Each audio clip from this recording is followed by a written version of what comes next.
अस्सलाम वालेकुम वरहमतुल्लाहि वबरकातुहू अऊज़ु बिल्लाहि मिनश शैतानिर रजीम बिस्मिल्लाहिर रहमानिर रहीम रब्बि इश्रह ली सदरी व यस्सिर ली अमरी वहलुल उक़दतम मिन लिसानी यफ़क़हू क़ौली अल्लाहुम्मा सल्लि अला मुहम्मदिन व अला आलि मुहम्मदिन कमा सल्लैता अला इब्राहीम व अला आलि इब्राहीम इन्नका हमीदुम मजीद अल्लाहुम्मा बारिक अला मुहम्मदिन व अला आलि मुहम्मदिन कमा बारकता अला इब्राहीम व अला आलि इब्राहीम इन्नका हमीदुम मजीद अल्लाहुम्मा इन्नी अस्अलुका इल्मन नाफ़िअ व रिज़्क़न तय्यबा व अमलन मुतक़ब्बला अल्लाहुम्मा अरिनल हक़्क़ हक़्क़न वरज़ुक़ना इत्तिबाअहु व अरिनल बातिला बातिलन वरज़ुक़ना इज्तिनाबहु।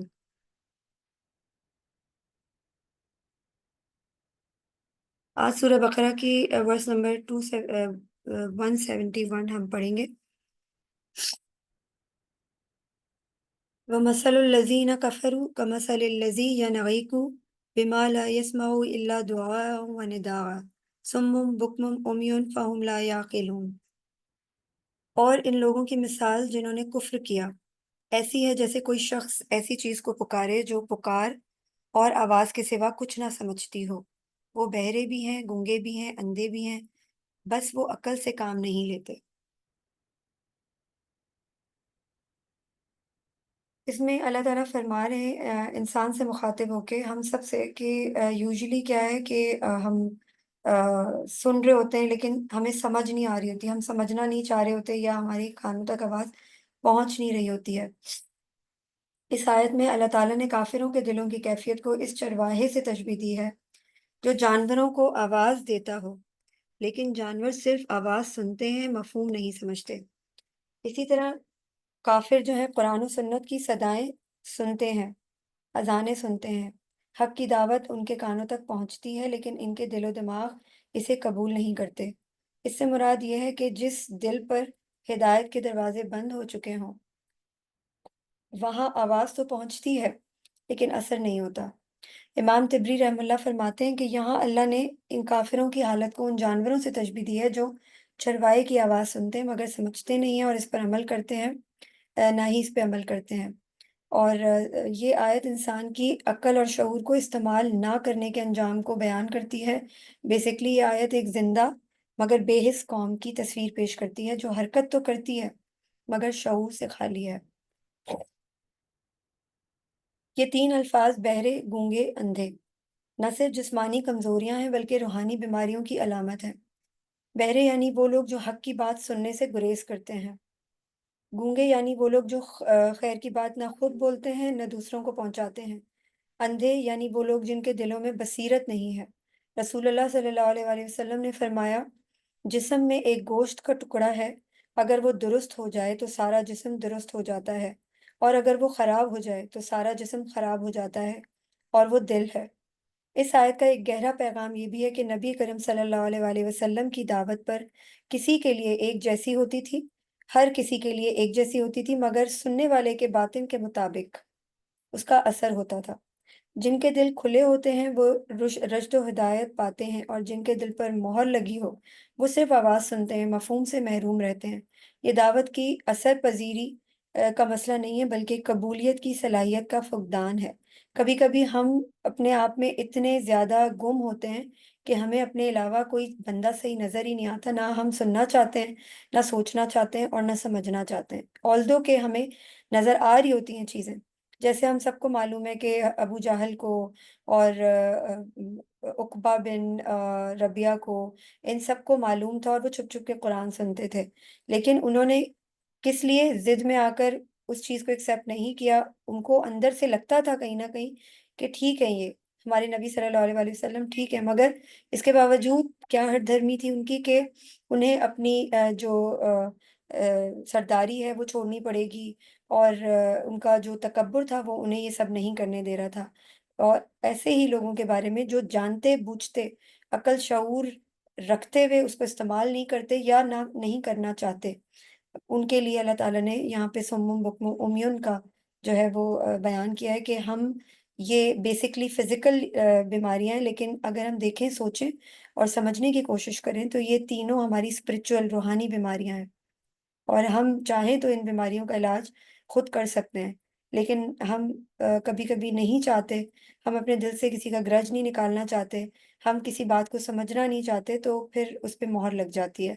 ये आयत सिर्फ़ मक्का के कुफ़ार के लिए नहीं, बल्कि हर दौर के उन लोगों के लिए है, जो दीन की बात सुनते हैं, मगर उस पर गौर व फ़िक्र नहीं करते। आज का मुसलमान भी अगर कुरान सिर्फ़ तिलावत की हद तक रखे और इसकी हिदायत को अपनी ज़िंदगी का हिस्सा ना बनाए, तो वो भी उस तशबीह का मिज़दाक बन सकता है।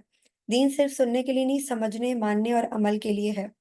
हमें इस आयत से ये पैगाम लेना चाहिए कि सिर्फ़ दीन की बात सुनना काफ़ी नहीं होता, बल्कि इसे दिल की गहराई से कबूल करना, समझना और इस पर अमल करना ज़रूरी है। जब तक हम अपने दिल, ज़बान और आँखों को हक़ के लिए खोलकर अल्लाह की बात को ज़िंदगी में नहीं उतारेंगे, दिल में नहीं उतारेंगे, हम भी रूहानी तौर पर बहरे, गूंगे और अंधे ही रहेंगे। नबी अकरम सल्लल्लाहु अलैहि वसल्लम की दुआ थी, "ऐ अल्लाह मेरे दिल में नूर दे, मेरी समाअत में नूर दे और मेरी बसारत में नूर दे।" तो ये सारी चीज़ें जो है ना बहुत ज़रूरी हैं कि हम अपने फ़हम, शऊर और अमल के बगैर ईमान को नाक़िस और मरदूद बना देते हैं। हम उसको इम्प्रूव करने के बजाय हम उसको समझना ही नहीं चाहते और अपने दिलों पे कुफ़्र लगाने का बाइस हम खुद बन जाते हैं। अगली आयत है, या अय्युहल्लज़ीना आमनु कुलू मिन तय्यिबाति मा रज़क़नाकुम वश्कुरू लिल्लाहि इन कुंतुम इय्याहु ताबुदून। ए अहले ईमान, खाओ उन तमाम पाकीज़ा चीज़ों में से जो हमने तुम्हें दी हैं, और अल्लाह का शुक्र अदा करो अगर तुम वाक़ईतन उसी की इबादत करने वाले हो। इस आयत में अल्लाह ताला फरमाते हैं कि बेसिकली अल्लाह ताला यहाँ पे बराह रास्त अहले ईमान को मुखातिब करते हुए कह रहे हैं, या अय्युहल्लज़ीना आमनू। कुरान में जब भी आता है कि समझ लीजिए कि अल्लाह हमें खुसूसी अंदाज में बुलाना चाहता है। जब भी या अय्युहल्लज़ीना कहा जाता है, इसका मतलब बाकायदा पुकारा जा रहा है। जैसे माँ अपने बच्चे को नरमी से मुखातिब करती है, उसका मतलब है कि ये हुक्म आम नहीं, बल्कि एक गहरे ताल्लुक की बुनियाद पर है, और इसमें ना सिर्फ जिस्मानी तहारत बल्कि रूहानी पाकीज़गी की तरफ भी इशारा है। इमाम राज़ी रहमतुल्लाह फरमाते हैं, ये खिताब अल्लाह की तरफ से एक एज़ाज़ है जो सिर्फ़ अहले ईमान ही को अता होता है। और लफ्ज़ तय्यबात सिर्फ़ हलाल खाने की चीज़ों को नहीं, बल्कि वो ग़िज़ा जो हलाल भी हो, पाकीज़ा भी हो और दिलो-दिमाग को नूर बख्शने वाली हो। अल्लामा इब्न कसीर रहमतुल्लाह फरमाते हैं कि तय्यबात का मतलब वो चीज़ें हैं जो शरीयत में हलाल हों और तबीयत में नफ़रत पैदा ना करें। नबी अकरम सल्लल्लाहु अलैहि वसल्लम फरमाते हैं कि यकीनन अल्लाह पाक है और सिर्फ़ पाक चीज़ ही कबूल करता है। रिस्क दरअसल अल्लाह की तरफ से एक अमानत होती है, और इसका शुक्र अदा करना सिर्फ ज़बान से अल्हम्दुलिल्लाह कहना नहीं, बल्कि इस रिस्क को सही जगह इस्तेमाल करना, इससे नेकी के काम लेना और इसमें दूसरों को देना भी शुक्र में शामिल है। इमाम तिबरी फरमाते हैं कि अल्लाह का शुक्र असल में उसकी नेमतों को उसकी रज़ा के मुताबिक इस्तेमाल करने का नाम है।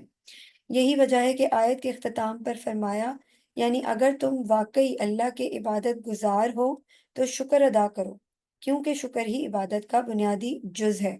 यानी इन कुंतुम इय्याहु ताबुदून।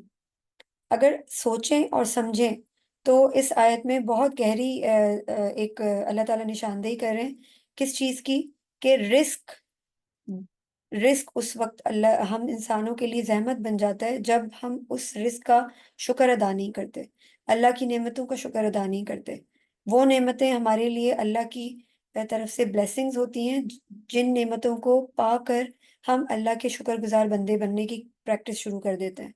और वो नेमतें हमारे लिए एक आज़माइश बन जाती हैं, वो नेमतें हमारे लिए बेहतर नहीं होती, जिनको पाकर हम अल्लाह की आज़माइश से गुज़रने के बजाय अल्लाह की नाफ़रमानी और नाशुक्री शुरू कर देते हैं।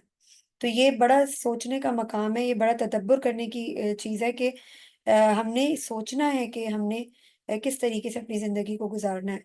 इसी तरह रिस्क सिर्फ़ खाना-पीना नहीं होता, रिस्क हमारा हर चीज़ होती है कि हम सुन क्या रहे हैं, हम देख क्या रहे हैं, हम सोच क्या रहे हैं।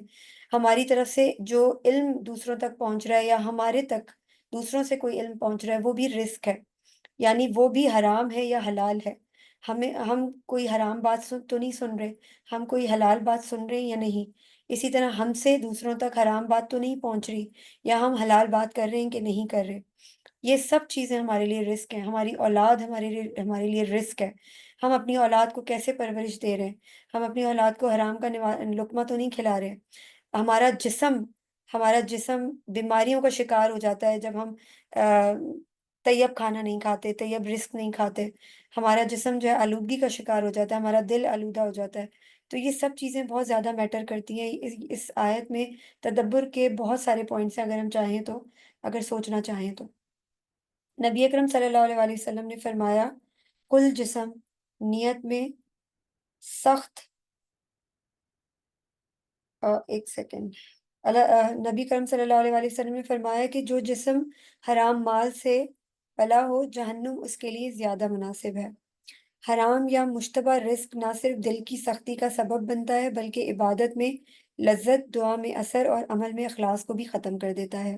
امام غزالی رحمہ اللہ فرماتے ہیں کہ حرام مال دل کو مردہ کر دیتا ہے اور حلال طیب رزق دل کو زندہ رکھتا ہے۔ شکر تین چیزوں کا مجموعہ ہے: دل سے پہچاننا، زبان سے اظہار کرنا اور عمل سے وفا کرنا۔ یہ حضرت علی رضی اللہ تعالیٰ عنہ کا قول ہے۔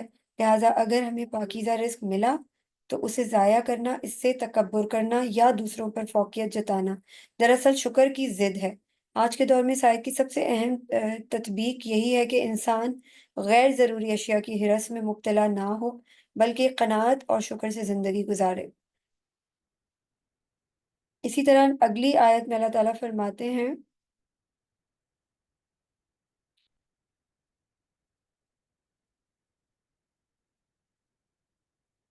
انما حرم علیکم المیتۃ والدم ولحم الخنزیر وما اہل به لغیر اللہ ومن اضطر غیر باغ ولا عاد فلا اسم علیہ ان اللہ غفور رحیم۔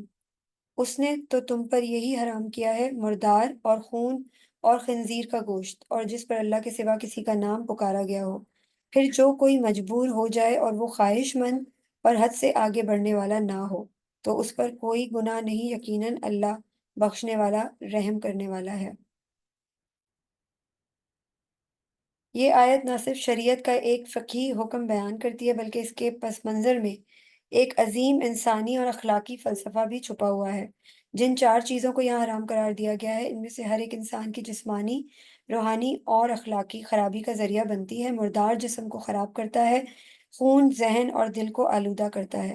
خنزیر بے حیائی اور اخلاقی زوال کی علامت ہے، اور غیر اللہ کے نام پر ذبح کا تعلق شرک سے ہے۔ یوں یہ آیت گویا کہ حرام غذا کے ذریعے حرام کردار سے بچنے کی تعلیم دیتی ہے۔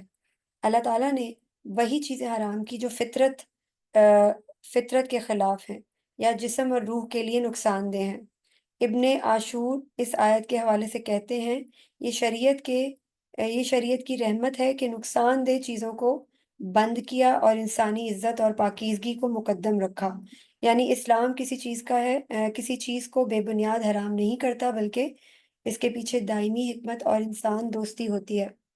خنزیر کی حرمت صرف اس کے جسمانی اثرات یا گندگی کی بنیاد پر نہیں ہے بلکہ اس کے ساتھ جڑے ہوئے بے حیائی، غفلت اور اخلاقی زوال کے اثرات بھی ہیں۔ کئی محققین نے لکھا ہے کہ خنزیر کے گوشت کے کثرت استعمال سے انسان کے کردار میں بے غیرتی، نرمی اور کمزوری آتی ہے۔ یہی وجہ ہے کہ نبی کریم صلی اللہ علیہ وآلہ وسلم نے فرمایا، جو ابھی ہم نے اوپر حدیث پڑھی تھی، جو جسم حرام سے پروان چڑھے اس کے لیے آگ زیادہ مناسب ہے۔ وہ جانور جو اللہ کے سوا کسی اور کے نام پر ذبح کیا جائے، جیسے کسی بزرگ، قبر یا بت کے نام پر، شریعت میں وہ قطعاً حرام ہے، کیونکہ غذا صرف جسم کو ہی نہیں، عقیدے کو بھی متاثر کرتی ہے۔ جب ہم ایسی چیز کھاتے ہیں جو شرک سے جڑی ہو تو وہ ہمیں روحانی طور پر اندھا بنا سکتی ہے۔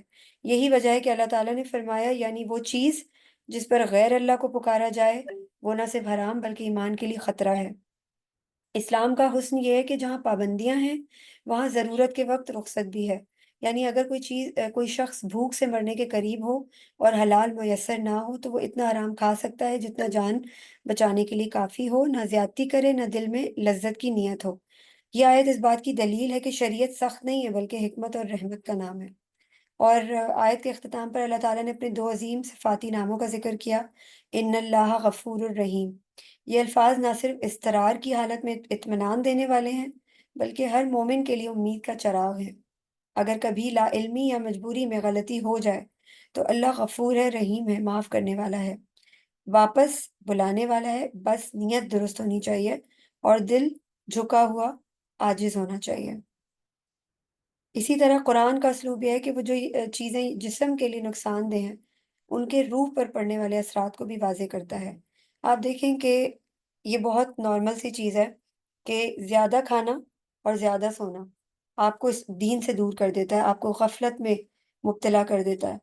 آپ دیکھیں ہم میں نے کہیں بہت پہلے ایک بات پڑھی تھی، آئی ڈونٹ نو کہ کسی اسکالر کی تھی یا کس کی، کہ ہم جیسے رہتے ہیں، ہم جیسے جس طرح کا ہمارا ماحول ہوتا ہے، جس طرح کا ہمارا پہننا اوڑھنا ہوتا ہے اور جس طرح سے ہم کھاتے ہیں، ہم برگر کھا کر ہم برگر بن جاتے ہیں، اور ہم جتنا سادہ کھانا کھاتے ہیں ہم اتنی ہی سادگی ہمارے اندر جو ہے نا ہمارے کیریکٹر کے اندر ڈیولپ ہوتی ہے۔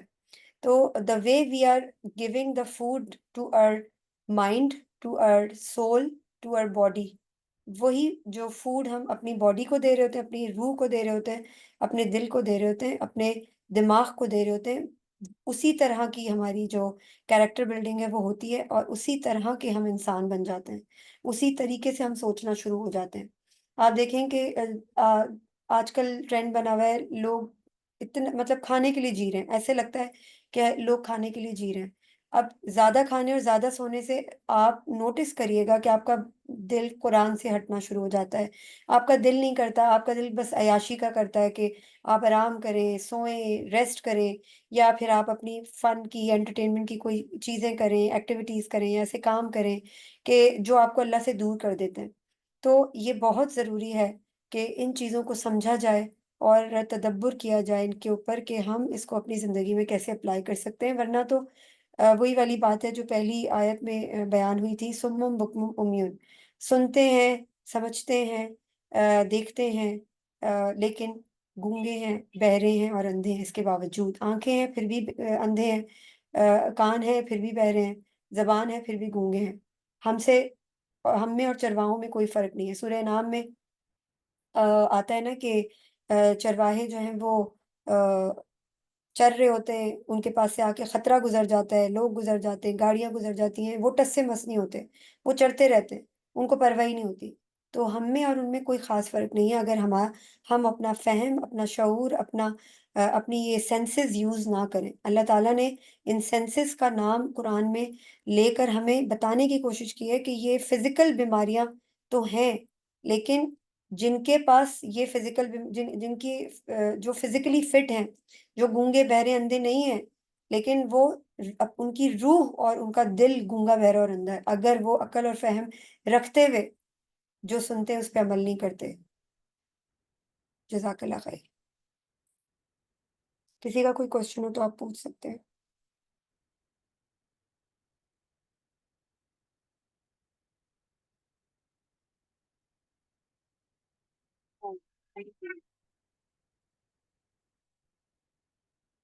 جی اندلیپ، آپ کا کوئی کوشچن ہے؟ نہیں، میں ایکسپیکٹ نہیں ہوں۔ ایسا ویڈیو سے ریلیٹڈ نہیں ہے لیکن ایک چیز ہے وہ مطلب ایسا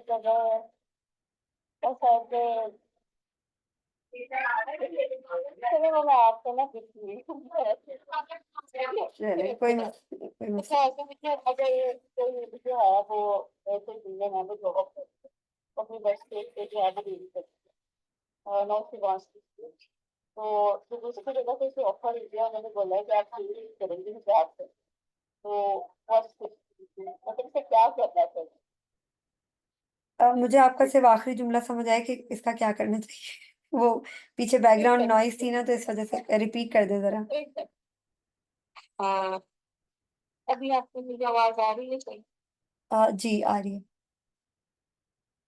اچھا میں یہ پوچھ رہی ہوں کہ اس کا ابھی کوئی مطلب نہیں ہے وہ جاب کر رہی ہے وہ اپنے وقت اس کو جو ہے وہ ریل دیکھتی ہے اور وہ سوئچ کرنا چاہتی ہے تو یہ ہے کہ اب جو نیکسٹ جو ہے نا جہاں پہ اس کی جاب ہو رہی ہے تو وہ لوگ اسے یہ بولتے ہیں کہ جو ہے آپ ریل نہیں کر سکتی حجاب کر لگی تو اسے کیا کرنا چاہیے؟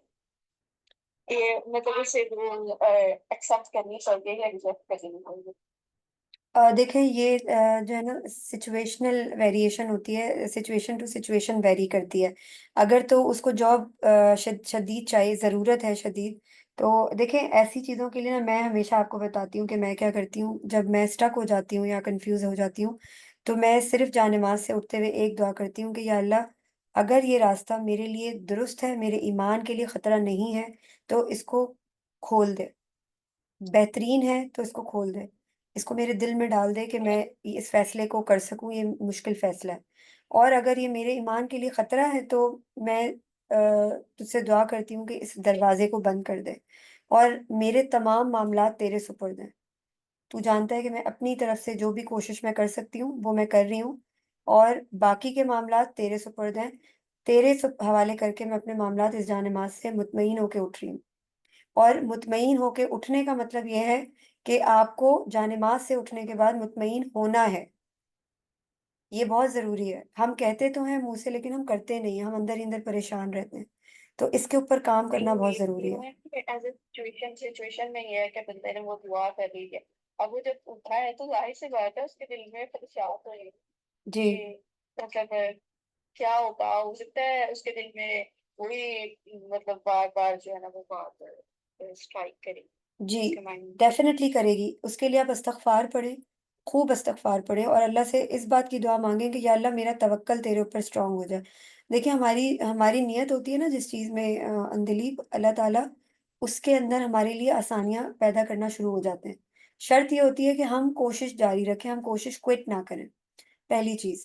दूसरी चीज़ ये है कि ये सोच अपने आप को ये बताना शुरू करें कि ये जो फ़ैसला मैंने अल्लाह के सुपुर्द कर दिया है, तो वो तो इतना मेहरबान और इतना रहीम है कि हमारी नाफ़रमानियों के बावजूद, हमारी हदों को फलांगने के बावजूद हमें नवाज़ता रहता है। तो ऐसा कैसे हो सकता है कि वो मेरे लिए कोई गलत फ़ैसला करे? क्योंकि आपको पता है कभी-कभी ना हमारा दिल कर रहा होता है कि वो फ़ैसला हमारे हक़ में हो जाए। हम अल्लाह से दुआ तो कर लेते हैं लेकिन हम अंदर ही अंदर उस दुआ को कबूल होने की दुआ माँग रहे होते हैं और वो ज़िद होती है, जो हम अल्लाह से लगा रहे होते हैं कि हमें वो चीज़ चाहिए या वो काम हो जाए, ठीक है? और बाज़ दफ़ा क्या होता है वो काम हमारे हक़ में बहुत ख़राब होता है, बहुत ख़राब। उसका अंदाज़ा हमें बाद में जाके पता चलता है। समझ रही हैं बात? समझ गई, समझ तो गई। तो ये ज़हन में रखिएगा कि ये जो आप मुझे सिचुएशन बता रही हैं, तो उस बंदी को ये सोचना चाहिए कि अगर अभी ये लोग ये डिमांड कर रहे हैं, तो कल को ये भी कह सकते हैं कि गले में दुपट्टा डाल के आएँ या ये भी कह सकते हैं कि आप जो है वो जीन्स और शर्ट पहन कर आएँ। फिर क्या करेंगी? फिर आप उनकी बात मानती चली जाएँगी। क्योंकि देखें जब हम किसी को एक लाइसेंस दे देते हैं ना कि उसने मुझे कोई कमांड की है, उसने मुझे कुछ मुझसे कोई डिमांड की है ऑल्दो कि वो बॉस है या जो भी है, जॉब देने के लिए वो डिमांड कर रहे हैं कि ये रिक्वायरमेंट है। आपने अगर उस डिमांड को अपने ये सोचें कि उस डिमांड को एक्सेप्ट करने में अल्लाह की क्या रज़ा होगी? अल्लाह क्या सोचेगा? ठीक है? और अगर आपने वो एक दफ़ा कबूल कर ली तो मेबी कि उसका सिलसिला चलता रहे। वो फिर आप जॉब जॉइन करेंगी तो मेबी कि उनकी और रिक्वायरमेंट्स हों, और डिमांड्स हों। वो उन चीज़ों को एक्सेप्ट ही ना करें कि आप the way you are carrying yourself in the as employee there तो वो बिल्कुल वो आपसे और डिमांड शुरू कर देंगे। तो ये वाली बात उस बंदी को सोचनी चाहिए कि अगर मैंने एक डिमांड सामने वाले की पूरी की तो वो मुझसे अगली डिमांड्स भी पूरी करवाएगा। अगर मैंने पहले स्टेप पे उसको शट अप कॉल दे दी विद ड्यू रिस्पेक्ट कि this is not the way मैं जॉब लेने आई हूँ, जॉब का इससे कोई भी ताल्लुक नहीं है। मेरी कॉम्पिटेंसी और मेरा टैलेंट ही मेरी जॉब की अलामत है। If you are not noticing और observing this kind of calibre you can say calibre और आपको ये मेरिट नहीं चाहिए तो that's it, that's okay, fine. आप उठकर चले जाएँ। आपका रिस्क अल्लाह ने लिखा हुआ है, जो आपके नसीब का है वो आपको मिल के रहेगा। ये बात अपने ज़हन में रखें। तो ये याद रखिएगा कि जब हम अल्लाह की रज़ा के लिए कोई काम छोड़ते हैं, कोई कीमती चीज़ छोड़ते हैं ना, तो अल्लाह ताला उससे बेहतरीन करके आपको देता है। और अल्लाह ताला आपने एक चीज़ छोड़ी है, अल्लाह ताला आपको 10 चीज़ें नवाज़ता है फिर। ये मैं आपको अपना पर्सनल तजुर्बा बता रही हूँ,